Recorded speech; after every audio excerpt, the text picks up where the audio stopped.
자, 위기경보 울렸지만 점점점 이렇게 잡아봤습니다. 위기경보가 울리고도 우리 사회가 또 안타까운 죽음을 막지를 못했습니다.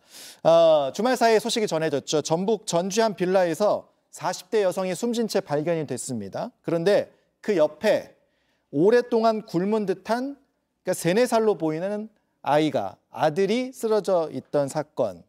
아이는 다행히 구조가 됐습니다. 그런데 계속 속보가 나오고 있어요.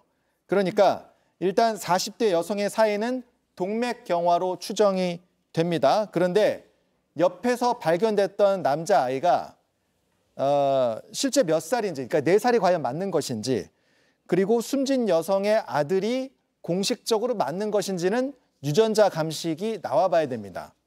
그 이유는 이 아이가, 구조된 아이가 출생신고가 안 된 미등록 아이였습니다.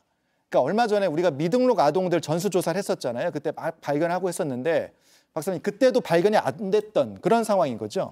네, 이 미등록 아동 전수조사의 기준이 그 당시 보건복지부에서 2015년부터 22년도에 출산 기록은 있어야 되는 상황이어야 아이가 지금 출산 기록이 없는 상황. 네, 그래서 출산 기록이 없기 때문에 대상자로도 아마 선정이 되지 않았던 것으로 보여집니다.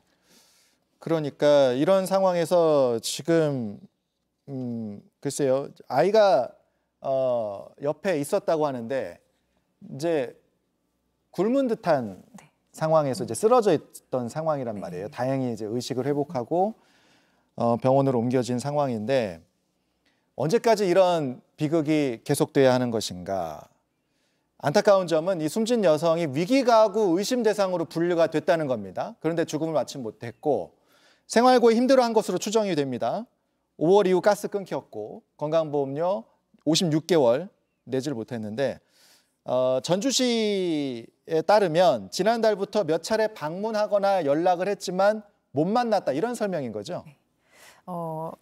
이 담당하는 공무원이 있습니다. 위기가구를 이제 담당하는 공무원이 있는데 이 공무원이 사실 그 보건복지부에서 뭐 전기세나 보험료 이런 거 못 내는 가구 통보를 받으면 이 담당하는 공무원은 보통 직접 방문해서 그 위기 가정에 대한 그 상황을 판단을 하고 보고를 하고 이런 업무를 가지고 있거든요. 근데 어쨌든 이 공무원도 이 숨진 여성도 여기 포함이 돼서 방문을 했지만 부재 중이어서 일단 만나지 못했다고 합니다.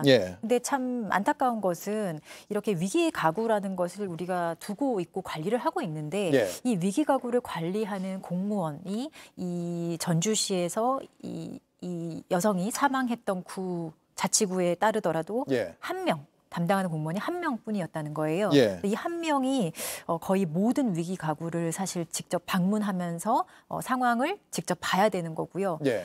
또 이게 위기 가구라는 것은 사실 직접적으로 지자체나 아니면 구청에 직접 가서 발굴을 하면서 사실 또 도움이 필요하면은 어떤 도움이 필요한지 이런 적극적인 그런 대처도 필요한데 사실상 지금 같은 어떤 인력 구조 속에서는 보건복지부가 통보해주는 그런 정도의 사례 확인 정도만 할 수밖에 없고 직접적으로 지자체가 주체가 되어서 적극적이고 자체적인 위기가구 발굴은 현실적으로 한계가 있다는 겁니다. 한 명 이 공무원이 어떻게 이걸 다 하겠어요, 현실적으로요.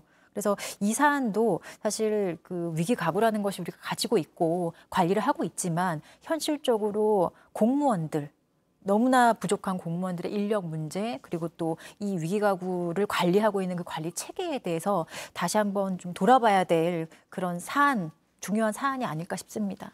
근데 우리가 지금 이런 사건이 처음 있는 사건이 아니잖아요. 어떤 이런 비극적인 사건이 발생할 때마다 위기경보가 잘 울리고 있는 것인가 우리가 계속 얘기를 해보는데 글쎄요, 이제는 시스템이 갖춰졌으니까 데이터상으로 위기경보는 울리는 것 같습니다. 근데 위기경보가 울리면 그걸 직접 해결해야 될 사람들이 과연 많은 것인가, 우리가 충분한 것인가, 우리가 뒷받침할 수 있는 것인가, 이런 부분들 이번 사건을 통해서 다시 한번 또 우리가 돌아봐야 될 것 같습니다.